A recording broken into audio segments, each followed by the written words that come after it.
Eccoci qua ragazzi, salve a tutti, bentornati sul canale. In primis, prima di iniziare questo nuovo contenuto tra il Chelsea e il fallimento Champions e la Fiorentina domani, scodate di calciomercato. All'ultimo il Napoli ovviamente cerca di piazzare qualche colpo e c'è un summit in corso. Andiamo a vedere cosa sta succedendo, fatemi sapere cosa ne pensate qui sotto nei commenti. Se vi va iscrivetevi al canale attivando la campanellina e se vi piace il video, come dico sempre, un bel like fa piacere al sottoscritto e l'algoritmo si diverte. Partiamo dal calciomercato e poi più là nel video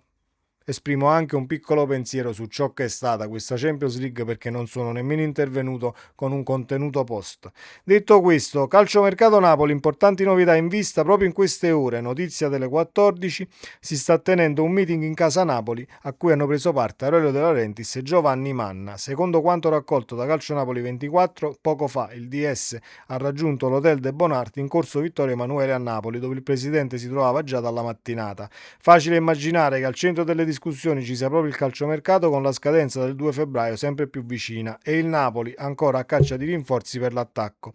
Nelle ultime ore sembra essersi raffreddata la pista per Sulemana e il Napoli pare stia tentando di acquistare Alison Santos dallo Sporting in prestito con diritto di riscatto. Sono attese novità nelle prossime ore e Niccolò Schira ci dice che comunque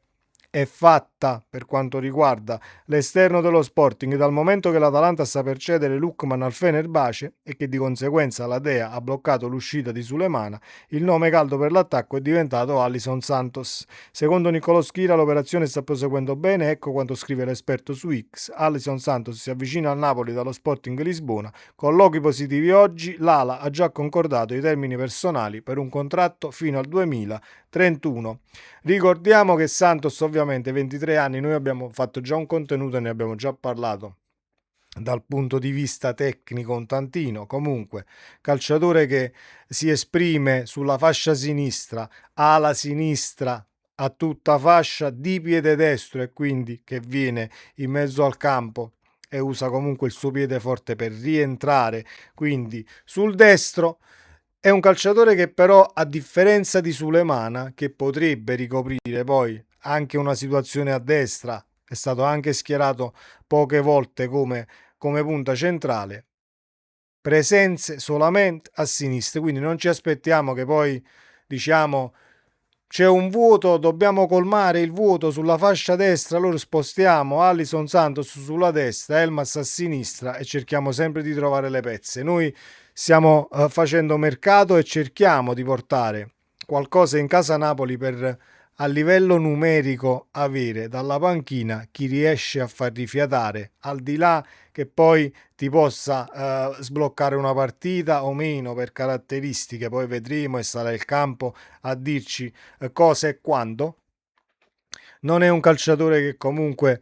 puoi mettere dall'altra parte, lo puoi adattare, è tutto a sinistra, quindi rendiamoci conto di quel che stiamo comprando e per caratteristiche se serve al 200%. A livello numerico certamente che serve, anche perché Galatasaray Noah Lang, no, Lucca al Nottingham Forest, Ambrosino al Modena, ed è una notizia di oggi, la vado un attimo a recuperare così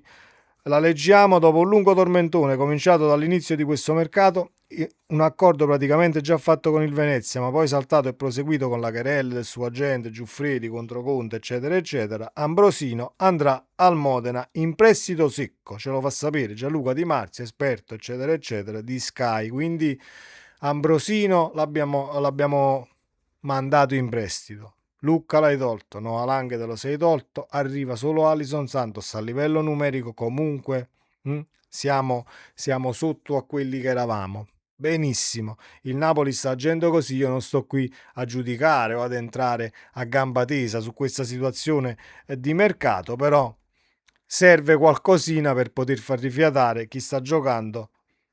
tutte le partite senza avere rincalzi, anche perché c'è questa situazione Marianucci in stand by. Il Napoli sta cercando di capire, le condizioni di Rachmani ci fanno sapere che dovrebbe o potrebbe, ecco, essere convocato ma in panchina contro la Fiorentina, ma è una situazione diciamo in bilico, perché la notizia è Rachmani sta provando a strappare per andare in panchina contro la Fiorentina, quindi credo che non se ne farà proprio niente, aspettiamo la prossima partita ed ecco che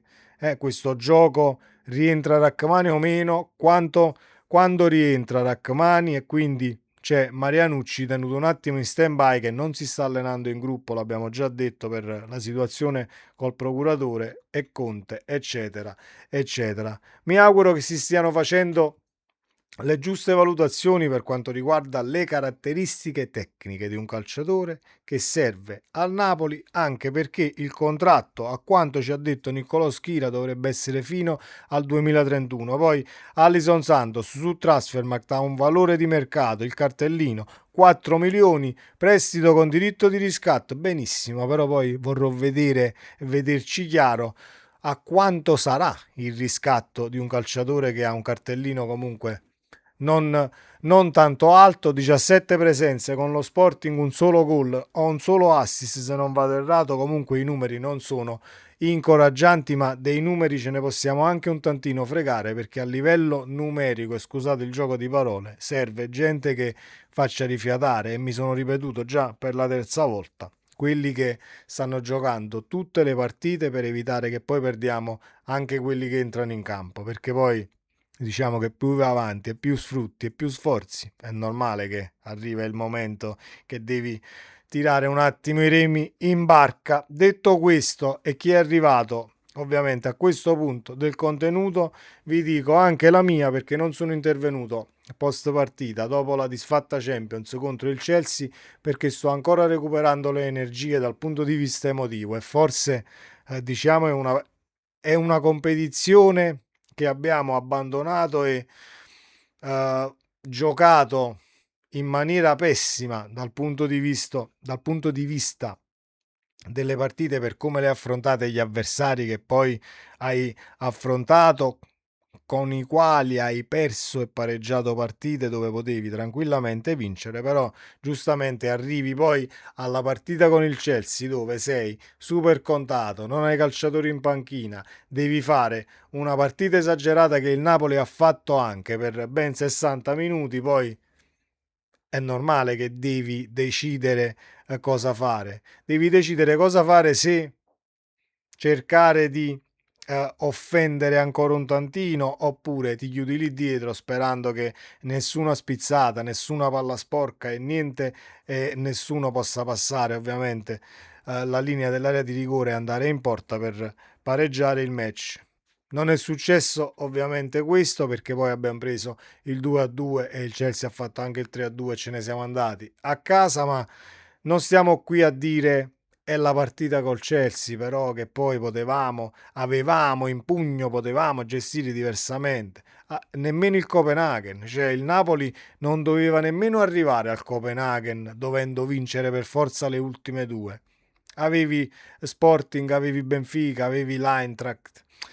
tante partite che poi hai buttato, lo stesso PSV Eindhoven, quindi quando il cammino è compromesso dall'inizio diventa complicato poi arrancare. Il Napoli avrebbe fatto un'ottima Champions per come l'abbiamo pronosticata anche in quel di agosto, rosa alla mano, saresti passato, playoff o meno,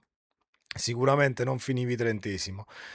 Gli introiti sono anche diciamo abbastanza alti, anche se le notizie che leggiamo, il Napoli ha guadagnato poco dalla Champions, a quel che ho letto comunque è una cifra che si aggira intorno ai 48 milioni, l'incasso Champions di quest'anno, al di là che se è uscito o meno per quanto riguarda la quota di partecipazione, il ranking UEFA, eccetera, eccetera, eccetera. Non è che non passi il turno e allora non ti pagano, qualcosa è entrato comunque, ma potevamo sicuramente dire la nostra in una Champions dove sei arrivato cortissimo con la rosa completamente dimezzata e diciamo tra chi in sala operatoria e chi ovviamente a fare riabilitazione e a recuperare da infortuni ti sei dovuto presentare con gli uomini contati e a me questa cosa non se ne scende più. È una situazione che non riesco più a gestire e metabolizzare perché poi c'è la Fiorentina, ci sarà l'Atalanta, c'è la Roma. Comunque in Serie A non è che sarà una passeggiata il prossimo mese e quindi all'orizzonte vedo un Politano che non si sa quando rientra, un Savic che addirittura Potrebbero essere 2-3 settimane, ma anche da 4 a 8, dipende come recupera il calciatore, eccetera, eccetera. Quindi ci sono tanti dubbi dal punto di vista di infortuni e recuperi, e vedo che le partite poi le devi andare a giocare e siamo sempre gli stessi, sperando che rendano poi al meglio e cercano di recuperare le forze, così come ha detto McTominay nella conferenza stampa pre-partita contro il Chelsea. Cerchiamo di recuperare il più possibile, ovviamente quando si gioca ogni 48 ore, 72 ore che siano, e mi rifaccio con queste 48-72 ore con chi ha messo ovviamente la partita con la Fiorentina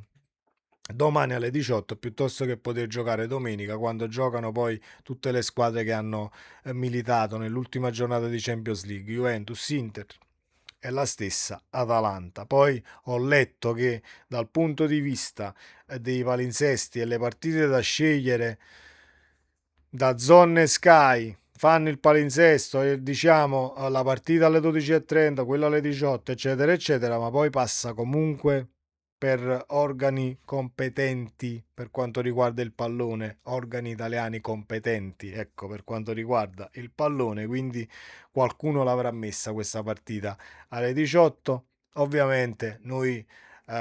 sorvoliamo un tantino perché devi comunque giocare come si deve contro una Fiorentina che ha bisogno assolutamente di punti in primis, è un Napoli che deve cercare di eh, incanalarsi in un sentiero che possa portare un attimo alla luce per quanto riguarda la continuità di risultati, ma alla Viola ci arriviamo domani con le probabili formazioni e ciò che uscirà e le ultime dai campi, perché qualcosa potrebbe anche tornare a servizio di Conte, così come un Mazzocchi che sapevamo che era comunque infortunato e a quanto leggiamo è recuperato. Ma ci vediamo domani in un nuovo contenuto, sempre Forza Napoli. Ciao.